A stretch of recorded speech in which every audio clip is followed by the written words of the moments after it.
Hello, everyone. My name is Jeramiah Tesolin. Welcome to our little talk about designing better companies. I've got two other people that we're going to build a discussion together during our hour together. The chat is open. If you have any questions or comments, please put them in the chat. We'll talk about those. And if you'd like to be unmuted and involved in the discussion, that's great as well. So this is a very open topic. The reason why I invited Helmi and Ville was because I think that they have an additional perspective to designing companies that I think that everyone could be could enjoy hearing from their background. So Ville and Helmi, would you like to introduce yourselves? Sure. Yeah, if I start, so I'm Ville Tikka. I run the strategy company Home. We do strategy based on deep understanding of human life. So we operate at the intersection of social sciences and strategic design, if you will. Hello, my name is Helmi Saksala, and I'm a business storyteller and writer, and I have a background in projects and events management and all kinds of stuff, basically. And today I run my own business, Helmi Saksala, and you can go to helmisaksala.com to find out more.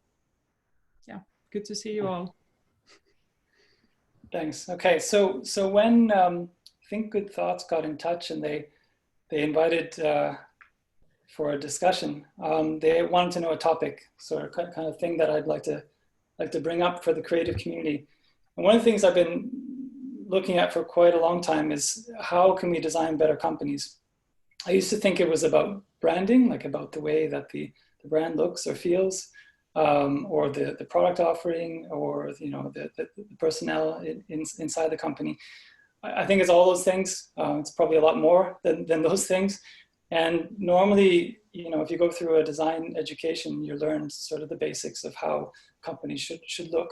Now we talk about user experience, consumer experience, which is great as well. I think there's a lot of things going on the inside, the internal plumbing of companies that need to be addressed. And I hope we could touch on some of that today.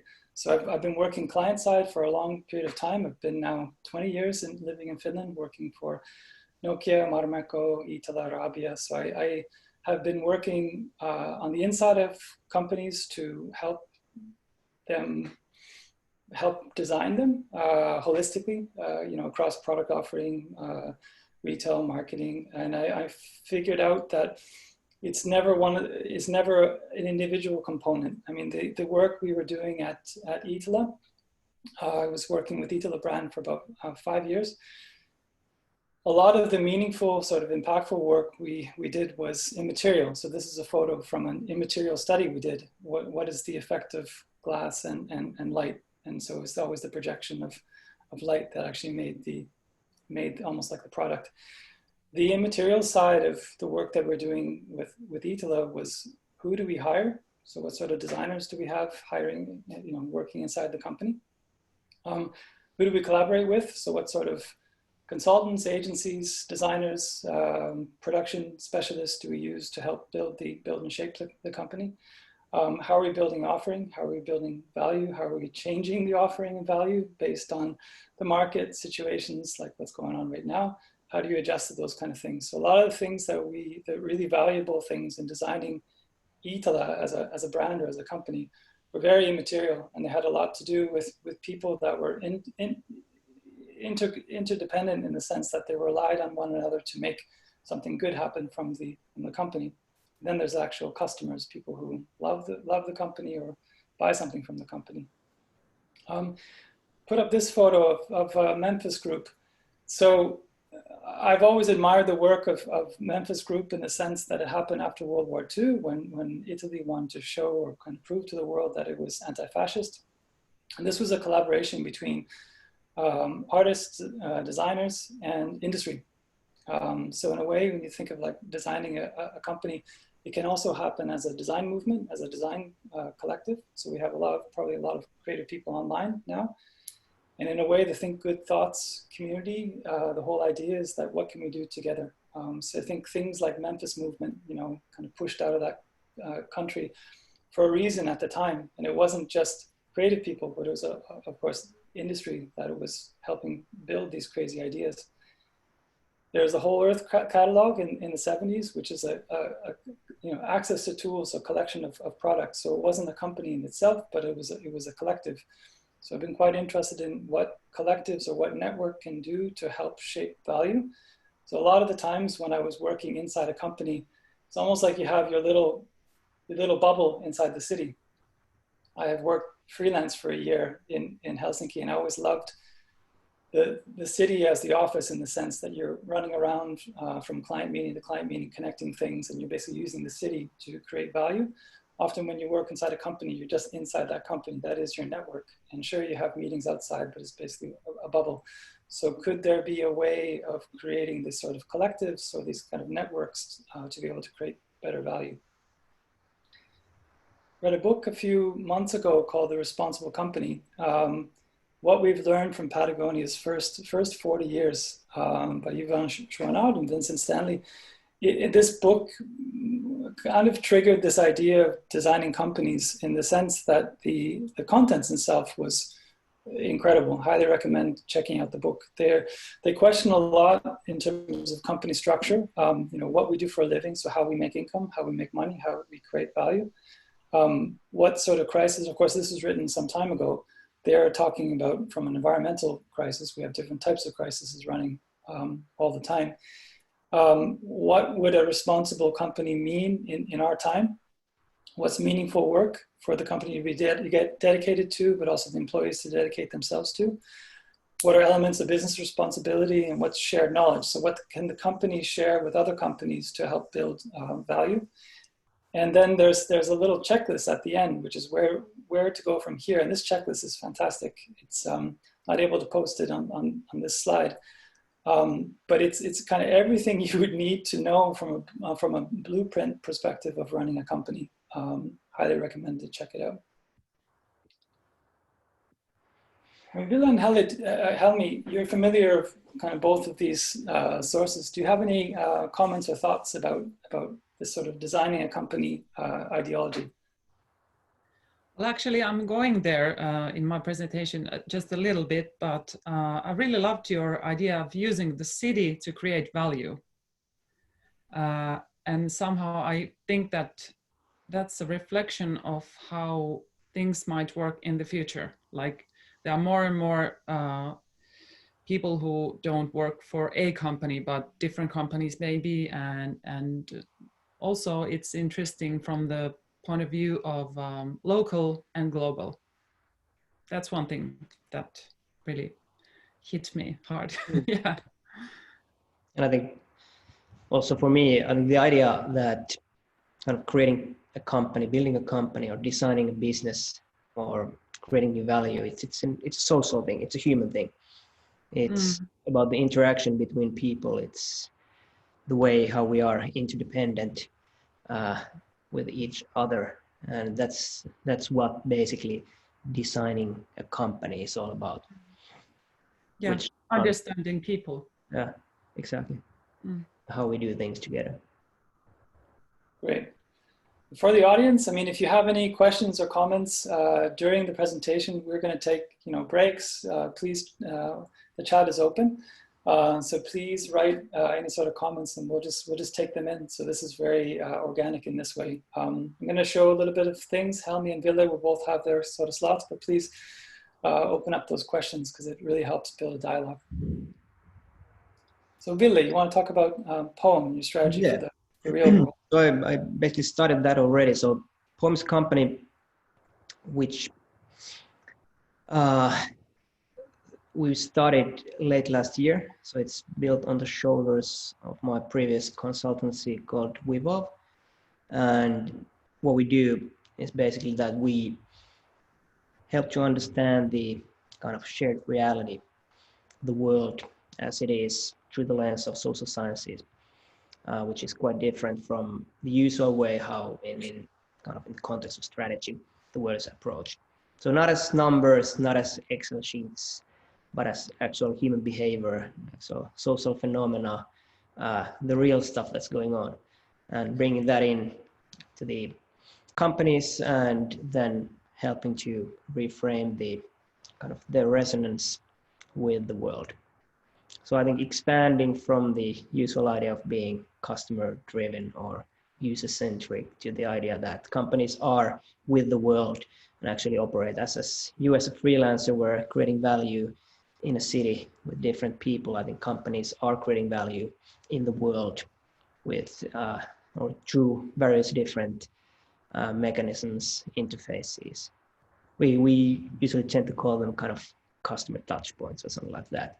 But I think it's even more, it's the way how we exist as organizations as well as individuals in the world. If you go to the next slide, I think that opens up a little bit more about our kind of philosophy. And I think creating a company or strategic design, how we often frame our way of working, is about designing the collective way of understanding the world as well as how we behave in the world. And you can think that as a kind of Russian doll, basically. It's this structure of kind of living creature of different layers of being with the world. Which think that, I think as it's customary nowadays, when you do strategy, start with asking big, difficult, tricky questions. Questions that relate to the idea how you kind of exist in the world.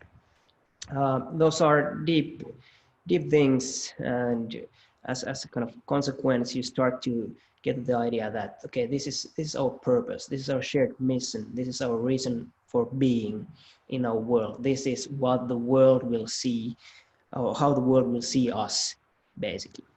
That's kind of the very core of our existence with the world.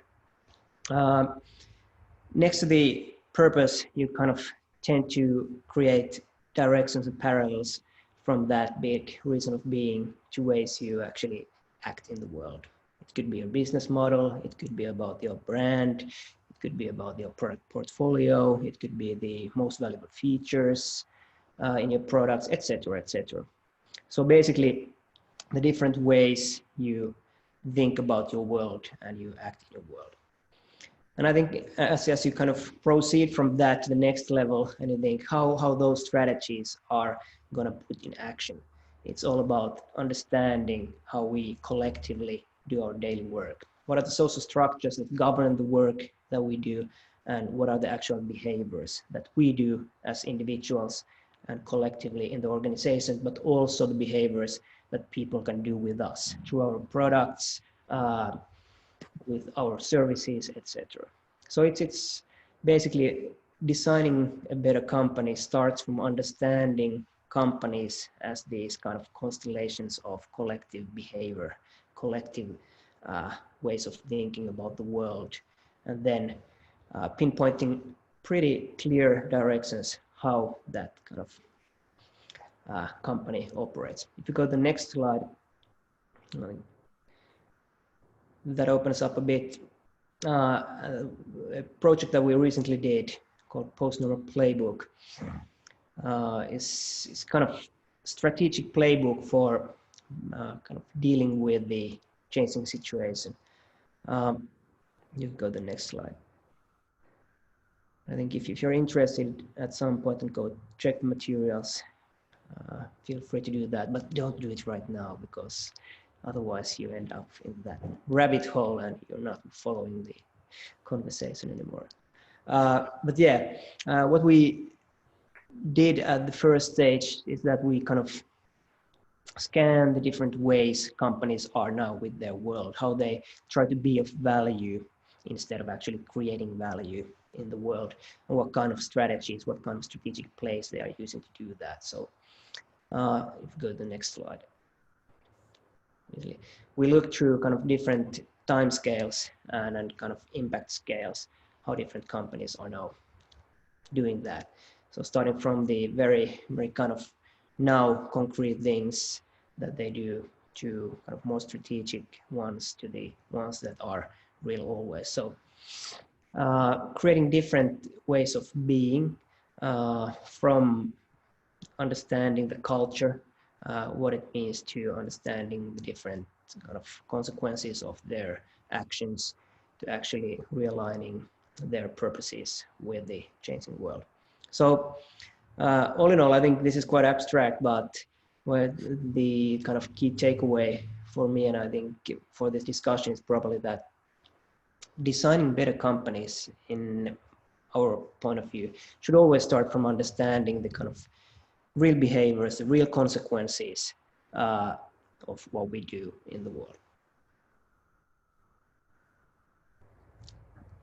That's all for me. Great, thanks for that. So you've got the playbook open. You've also got a series of talks that you're organizing starting next week. That's true. Yeah, where we're continuing the discussion, actually opening up the background, thinking behind the playbook. We'll have first talk next week, next Wednesday, and we continue to have them on weekly basis, inviting special guests for the talks to kind of helping us to deal with the new situation. And I'm thinking like what kind of reactions, how we should understand the world, basically the new situation, and how we need to act on it to be of value for each other, not actually just creating value for ourselves and our businesses. Could you give any hints on if you're now working to design better companies through your methodologies? Could you give any hints on what are the main points that you're looking to address? Sure. How you're going to do that? Yeah, I think kind of on the short term, it's basically a question of aligning your existence with what people need.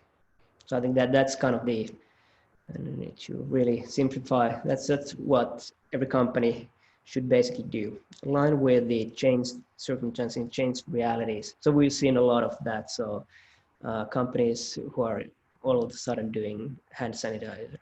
And I think that's one way to kind of realign on a very basic level your operations to the new reality. But moving forward, I think it's important to kind of turn from the idea of survival to the idea of really being of value for the world. And it requires that we actually really think our role. And one big thing is that kind of there's been a lot of talk about your purpose recently, but I think now this is a moment where we need to really realign our kind of collective understanding of what can we do to help us survive and thrive in this situation, but also what we should do. And it's a question that, for example, I think we need to now think like, what is good life? What good life means for different companies. And I remember that still a few years back, I think there was a question that was asked in some tables, in maybe in some brand discussions where we tried to drill deep down in the kind of essence of a company and understanding like why we really exist, what we are trying to do in this world, what's the reason for us being. But I think now the whole dialogue, what I've sensed, has changed quite a lot, that all of a sudden it's much more kind of pragmatic, much more in a way concrete. So we can't anymore kind of escape this you could say this hallucinations maybe, that okay, we are creating a better world, we're building a better city, but now actually what the companies need to do and people need to do there, and it's like how is life changing because of us and our actions. So I think that kind of questions need to be asked that are directly relevant to the ways how we define brands, how we define marketing actions, how we define our products and portfolios, how we define the features. If we could not only look the situation from our perspective, but actually kind of the real consequences that our actions do. And I think expanding from that, of course, I think this is a question that many have now kind of debated: is this only kind of COVID situation for that is basically in a way dress rehearsal for climate crisis? Is this just kind of something that hints the situation that is upon us evidently in the next few years' time? And I think in many ways it might be so. And hence, I think on the scale of always, why we really are in this world, we need to ask that level of existential questions. So how we're dealing with the climate situation, and then how we are actually aligning our ways and understanding the variety of different futures that might be ahead of us, and then navigating that sort of complexity. So yeah, big questions, but I think you can check at some point the playbook and see what kind of strategic plays we're suggesting on those three different horizons. Right. Thanks. Okay, Helmi. Yeah, great. Very interesting. Thank you, Ville. I will definitely check out the playbook as soon as I can. But yeah, I was asked to talk about the strategy, and of course, because my background is in events and projects management, and I've worked for bigger companies and organizations and smaller, and my experience in strategy comes from those places and also from short-term projects and campaigns. So it's always been very diverse, and it's always been about basically engaging people, engaging the personnel or the team. So actually I'm talking about people and communication today, because without them, no strategy can take place. So first, about people, you can, yeah, thanks. So when I was preparing my presentation, I started imagining all those quite successful projects I've had the chance to be part of, and what occurred to me first was people. When skillful and motivated people come together and they start creating a shared vision of what they want to achieve, and of course a schedule for the plan, because without that nothing will ever happen. I started thinking about people, and if you've read Jim Collins' Good to Great, which is a great modern classic book about studying about a few timeless factors that can make companies stand out. One of Collins's key points is people first, then strategy, and that explains a lot of what I have experienced myself too. So Collins says that being able to recruit the right people and making them stay in your company is the very key element in succeeding and staying successful too. So it's a bit similar to what Ville said earlier, because it's first people, and why? I think it's because you have to first have the right people, and then together with them start picturing what it is that you actually want to achieve and how. And of course, it's as important to have those right people in right positions. And it makes sense because when you think about it, if you have a very good, talented person, but he or she is not in a position where he or she can shine or show her expertise, it's not going to work. So first, you gather the right people together, and then what happens is that you talk. And when people talk, they often tell stories. And yeah, this is okay. And even if they don't know it, but many times stories just occur. But what I think is that we could and we should use storytelling more knowingly. And I will come back to this later. But strategy, what is it actually? It's a simple concept, or may seem like it, but basically it's an action plan. And there's something in the world you want to change or achieve, maybe a change to make happen, and you set a goal and hopefully define it very carefully. and you should dedicate time to do it well with the people, and to make sure that the goal is positive, it's achievable, it's measurable, it's concrete, and basically it's a roadmap. How can we achieve a goal and what needs to happen? But it's a plan, not only about what you should do, but also what you shouldn't do. And the strategy should ask and answer 3 questions. First, who or to whom? Who are your customers or the target groups? And how to win their love, and how are you going to be different from your competitors? And thirdly, what or which actions to take and why?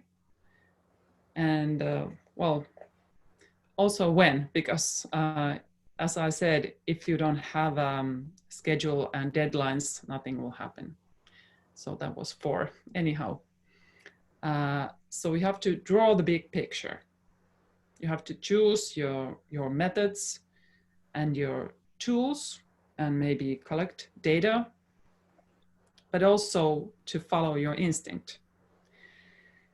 Because I think you need a certain attitude, a mindset of constant learning and considering and reconsidering whatever you work on. Because well, in a way, it's a way to refresh your brain or any other device that you are using when you're navigating the route. And as creative people, we all know that very often it's very hard or impossible to know beforehand which choices or methods are those that actually work and which don't. So continuous learning is also a way to give people purpose. So don't forget you have your people. You've got them, and having the right people doesn't mean they should agree with you. They should be, and they are, people you trust, and you need them especially because they have the guts to give you a second opinion, a different perspective. And nobody can succeed alone. Not today.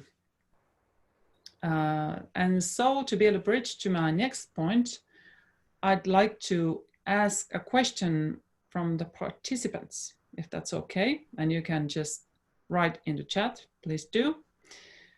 And well, actually it's 2 questions, but first, have you heard a story this week? You can just answer no or yes or no. And Ville and Jeramiah, you can do it too if you want. Mm-hmm. So have you heard a story this week?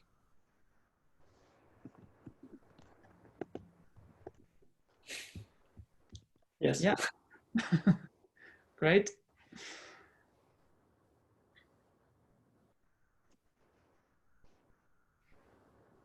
Very good. Okay, secondly, have you heard a story related to what you're currently working on? And who told you this story? Again, you can answer yes or no, and the storyteller can be a colleague or a superior or someone else.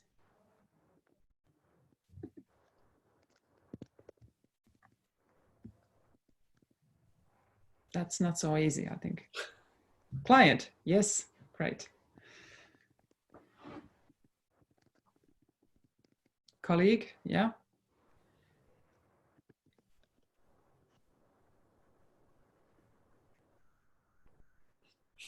Yeah, that's a good question. Doesn't remembering mean I haven't heard a story? Not necessarily, because we hear stories all the time, but we just don't realize it. Husband, I think I might have. Okay, great. Thank you very much. Jeremiah just told one. Good. Yeah, I was asking this because we hear stories all the time. We don't realize it. We can't recall all of them. But also, I wanted to ask this to make you think, why is it that we very often think stories are something related to the past? Because we could tell more stories that will take us somewhere. And when it comes to companies and designing companies and strategy, storytelling is a very powerful tool. And Jeremiah, you can take the next slide, please. So, stories and engaging people. I highly recommend you try and turn your strategy or a plan, any plan, into a story. You can consider it as a plot. And why? Because it makes everything better and easier. Stories are easier to follow, and they're much more fun to act on. And as I mentioned earlier, I believe that we should use storytelling more knowingly, because leadership is always communication and vice versa. You can't lead people without communicating with them. And a leader who tells engaging stories is someone we often want to listen to. And why is that? What makes a good story? I think that a very important word that Ville also mentioned earlier is the meaning or the purpose. A good story often reflects meaning and evokes feelings and action. And also, what comes to motivation, people want to identify how the story or your strategy relates to them. They want to have a role to play in the plot, because it feels like being part of a winning team in a way. And story is also a wonderful tool for communicating values and visioning how the world will be a better place because of what you can do together. And that's a story we want to be involved in. And what comes to marketing communications, building a strategy, you always think of the customer or the target group. And there, the power of story is really a useful tool to make you stand out from the crowd. And that's essential in basically anything you do nowadays. So creating a story around your business, around your company, and your services and the products makes you different from others in a good way. And a leader who tells stories also gets this nice little bonus to be a more approachable person. Like any hero, she or he is not flawless.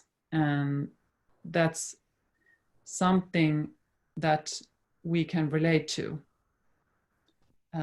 So a story encourages us to be brave and mindful and whole. So it comes back to being human. So look truth in the eye and tell your story. And that's it for me. And I would really like to hear more if you have any, if you could tell us, you can chat, what kind of leaders, which leaders you know that tell stories in Finland or abroad. Thank you. Thanks, Helmi. You mentioned the word purpose as well, and I know that Ville has been working with purpose quite intensively over the last few years. Ville also mentioned survival. So a lot of good companies, big or small companies, are in survival mode for good reasons. And Ville spoke about transitioning from survival to value. is purpose still valid now? Should we be talking about purpose, or should we be talking about another word or another? Should we just be talking about survival? Question for both of you. Yeah, I would say that we shouldn't be talking about solely survival. I think it's kind of reflecting what Helmi just talked about, storytelling. I think all human behavior, our kind of way of making sense of the world situation, the opportunities, the future, the past, our company, our values, our products, it's all about stories basically. And I would say that basically it doesn't matter what we call these stories, if it's a story about our purpose or if it's a story about survival. But I think what really matters is what kind of stories we tell about ourselves and how we collectively, because I think strategy basically is a constant sense-making process about the reality around you and the way kind of decisions, how you assess the reality and how you kind of proceed together with the reality collectively. In many ways, I think purpose is one specific category as a story. It's a story that is not about us as a company, but it's a story about the world that is being created because of us, a future that we are collectively contributing to. And I think we need more than ever that sort of and that level of stories. Even if I think the story would be about survival, if it's a story about collective survival. So yes, we need kind of purpose stories, grand missions, narratives like that. But I think it doesn't matter if you call it a survival story or a purpose story or a mission. But I think what matters is that in these types of situations, these types of moments, we kind of pause and reflect what kind of world we have around us, where we actually are in this situation. How could we collectively come together and do something that matters, not only for ourselves, which is in a way often the survival story that we kind of end up into, but how we can be of value for all of us. Great. Ville, you called this situation a dress rehearsal for climate crisis, which is an interesting way of calling it. Helmi, you also mentioned about leadership and storytelling. There was I read a blog entry by Ilkka Paananen, who's CEO of Supercell. I read that yesterday. It's a long one, but it's a good one to read. He talks about the 10 years of Supercell, and he spoke about how he put together the thoughts of the employees and about what they felt makes Supercell a good company. And the storytelling that Ilkka had through this article, this blog entry that he wrote, and using the employees as part of the story, I thought was remarkable, because often we see leadership as an individual. In this case, he was basically pulling the whole company together and say, hey, let's talk about the last 10 years and hopefully like the next 100 years of the company. And I thought this was super good. Also, they spoke a lot of the maybe tough decisions that they made, killing good games and all that, those kind of things, which was really interesting to read. Do you guys have any other examples of, let's say, different types of leadership stories that you've heard over the last week or so, especially related to the survival mode or the kind of the crisis mode that a lot of companies are in at the moment? Well, I think Sanna Marin has been quite amazing in terms of storytelling. In a way, she has been admitting that the government has made mistakes, and that's huge. And it's it's a survival story, but at the same time there's hope and there's like a collective sound to it. So that's a nice example of a recent story I've heard. But actually, I had a question for Ville. I'm trying to find it from my notes. Just a minute.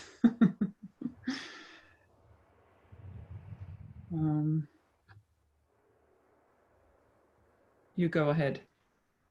Yeah. I think one interesting story, I think this is a kind of a meta stories of sorts. Venkatesh Rao, who's kind of a US based, in a way, technology, design, intellectual, whatever. He's been talking about and published this blog post about plot economics, which relates directly to the discussion we have about stories. And I think one of the main points was that now collectively we've lost the plot. So basically we've lost the story, what's happening in the world and what we should do because of the situation. And what is needed is that we kind of start to make sense on a more broader scale about the world. And he reflects that when we are in this sort of survival mode, we tend to go to the log level. And this is an analogy from kind of creating computer systems where we actually kind of log all the actions that the system does. So we're on the log level, and we've been on the log level of following kind of the exponential curves lately for the past couple of months. And what is now needed is that kind of we need to shift from that sort of way of understanding the reality to understanding all kinds of possibilities for moving forward. Kind of find the plot again, and then I think kind of understanding the strategic opportunities for us, companies, organizations to act with the situation. So there's been a lot of this sort of a log level discussion about like Ilkka Panonen's article about the kind of employees' point of views, like what is now, what makes us a good company. But I think we would need now kind of narratives and stories that reflect our kind of actions with the world. And I think that's kind of Venkatesh Rao's posting was an interesting kind of leadership, in a way, kind of thought leadership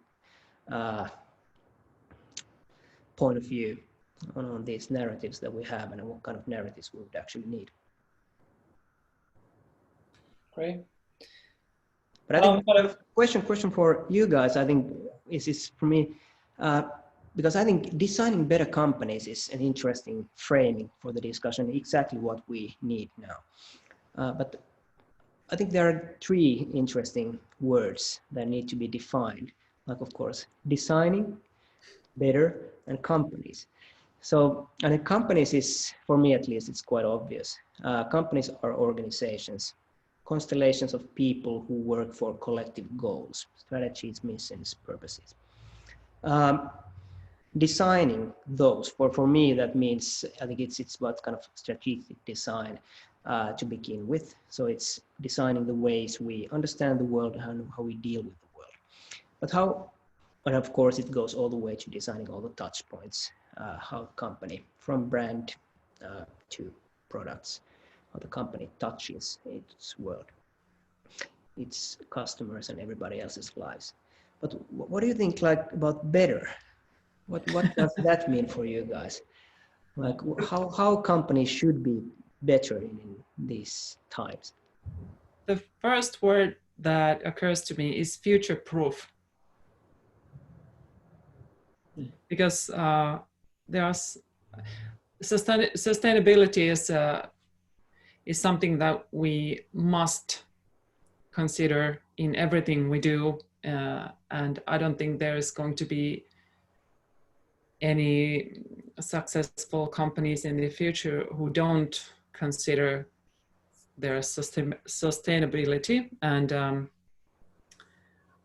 what comes to companies, I think about a platform and design. Well, I mentioned to Jeramiah earlier that design, storytelling for me is also a way of designing, because it's about creative thinking and seeing things from a different perspective and trying to somehow, well, it's about experimenting and how you say it, iteration. and being creative together. So also what Ville said about making sense, which is essential, that's like design for me. And it's very important in storytelling as well. Yeah, and I guess that's great. The sequence of the word, I guess or the phrase designing better companies, I've been thinking about this for a while. I think Ville knows I was almost considering writing a book about it, just based on experience, and now it ends up being a discussion and a theme. But the sequence of the words is designing, which is kind of rethinking what are creative professionals, what are designers doing with their work. So that's one aspect, which I don't have an answer for yet, just I know that there's a lot of change happening. And it's the role of designer is different than what it is, but still very valid. The word companies I kept as plural, so it's not like designing a better company, not a singular thing, it's companies. So there's a number of different companies that need to work together and be addressed. The better part is the open side. And then one thing I've been thinking lately too is that, for companies to find whatever it is, new purpose, new survival, new next steps, they're gonna have to, some of them are gonna have to let go of value. So they're gonna have to say, this is what has made our company. It's this material or this product or this offering that we have. They're gonna have to say it's not working anymore. If it's not working, if it's clear it's not working, they're gonna have to actually give that up. And that might be super painful for shareholders, for example, that are used to seeing a share assigned at a certain value and then it's not anymore. So the ability to give up in a way and just let it go and to readdress something new would be really powerful. It's that resilience that Helmi was talking about. Yeah. We got about 9 minutes left. I wanted to ask the question to Helmi and Ville, what's next? So what are you working on now? What are you going to be working on? What are you going to be thinking about over the weekend and working on next week? So you have any projects, client cases that you'd like to share that's around the topic of designing better companies? Go ahead. Who will go first? Yeah, I can go first. I have one customer, and this is also about sustainability a bit, because it's been wonderful to see, working with their story, how the big picture somehow brightens for them. And I've been interviewing the management, and the process has really opened their eyes to the many strengths that they already have, and how meaningful it has been to verbalize it. And also they are quite a step ahead from their competitors in terms of sustainability. And working with them, it has become more important to communicate about the sustainability and those factors that they really are already doing well. And this is one thing that makes my work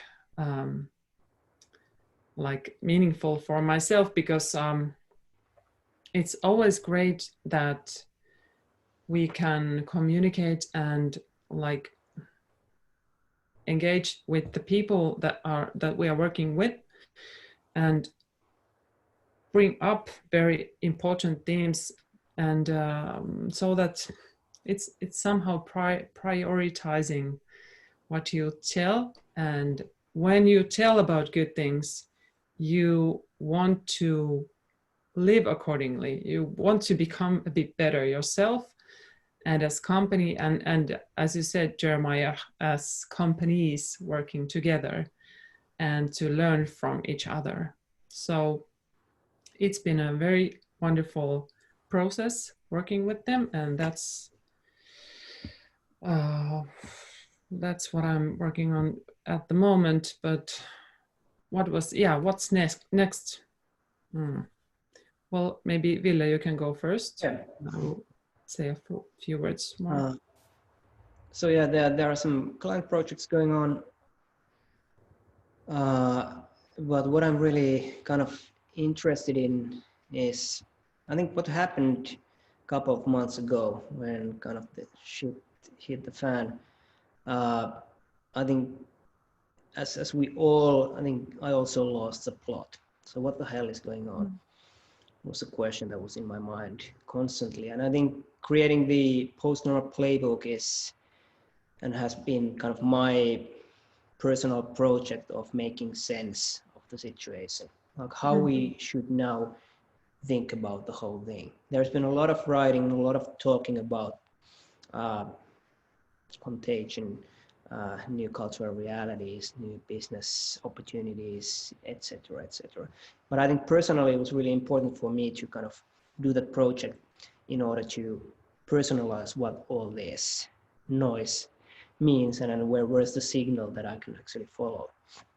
So I think that's an ongoing, I would say, kind of R&D project, kind of strategic R&D project for us that we've been doing with the team. And what we're doing next week is that we are organizing the first post-normal talks session on Wednesday at 10 a.m. So everybody, please join if you're interested in knowing more. But what we are also continuing to do is that we're developing tools. And with tools, I mean, I would say, in a way, strategic storytelling tools. We're gonna do kind of Google Docs, open source strategy tools, basically where there are questions, key questions that companies can now, and leaders, teams, everybody can now kind of reflect and answer to in order to make sense of their place in their world and their kind of challenges and their opportunities. So I think that's very interesting task for the next weeks that we're working on. Great. I'll be starting a new job on Monday. I'm changing industries. I'm now moving towards healthcare. So we're working with Nightingale Health, a company working on preventive healthcare. I'll be helping develop the brand and also the product development. So I'm excited about rethinking what is designing that company, but also designing the way that they work with other companies and the kind of the value that they provide to helping people prevent terrible diseases from happening to them. Mm-hmm. Yeah, that's great. It's pretty meaningful to me. Yeah. Hard to beat that. Yeah. We've got about 3 minutes left. Thank you, everybody. Time flies. A good discussion. This is just an introduction to the topic, right? So there's no real solutions on this discussion, but let's keep it up. I thank you for the audience for joining. There'll be a live recording, or the recording of this talk will be available later on today or tomorrow. Thank you very much. Let's continue the discussion. I think this is just the starting point of it, and let's see how we can connect in the future. Any further last comments from Ville and Helmi? I think it's been really inspiring to connect with you guys, share some ideas, and then kind of ponder different ways we can approach the kind of difficult but really urgent task of designing better companies, because I think that's what is really totally needed at the moment. It's been a pleasure. Yeah, likewise. It would be great to have a platform of some sort where we could continue the discussion and head towards the new normal, so to say. Or post-normal, yes. Yeah. We would like to propose. Yeah, there's a lot of new platforms. I mean, this is one. So the Think Good Thoughts is a way of bringing a creative community together. There's the work Ville is working on. There's been a number of initiatives to try to get things together. So it's a good sort of communal vibe happening right now as well. So good. All right. So we'll end the talk. Thanks a lot, everyone. Thank you for your time. Bye-bye. Thank you, guys. Bye.